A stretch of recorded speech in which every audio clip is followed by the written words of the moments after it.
السلام عليكم ورحمة الله وبركاته. مشاهدينا الأعزاء، أهلا ومرحبا بكم في فيديو جديد ومع غالب.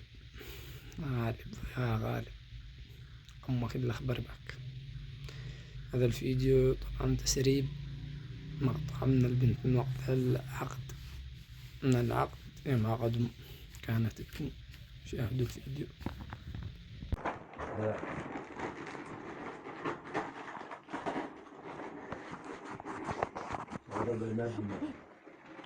هذا تجهز لي ورقة حق أي واحد صعب عليك يا أخي. ما فيش حاجة هذه ما كويس. لما ضافوا يا خلاص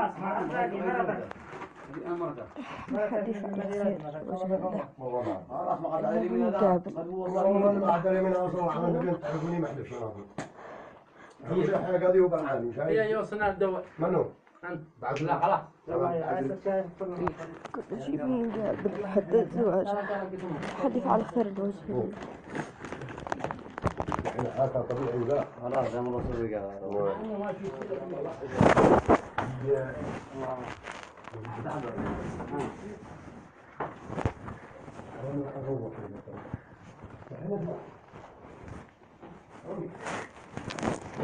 والله خير. الله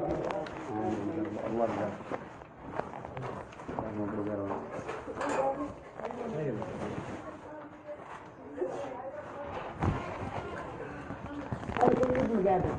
واحدة.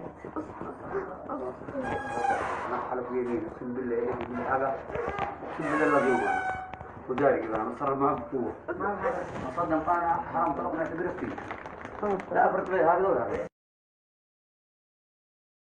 وهذا فيديو كان أمه دارية مو معه يوم سجنته. هاي اللي أخبر بك.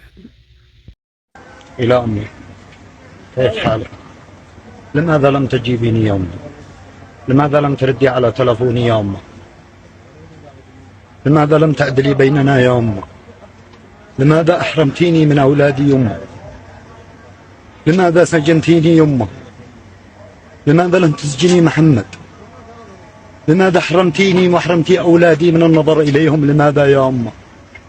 أسألكم بالله، من شاف فيديو قادر يوصله لأمي يسمع أمي، لأن أخوتي يمنعوها من الرد علي، منعوها من المحكمة، لا تجي تشوف المحاكم أحد. لماذا يا أمه ترجمي بي بالسجن بدون ظلم؟ أنا مظلوم يا أمه، أنا أتعذب يا أمه، تقي الله يا أمه. يا أمه ارحميني وارحمي أولادي وارحمي نفسي. محمد الذي ظلمني وظلمش، محمد الذي كذب عليش وعلي، أنا بريء يا أمه. أمه أنا بريء، ارحميني وارحمي ولد يؤب يتشرع مرارة العذاب في السجن هذا يا أمه.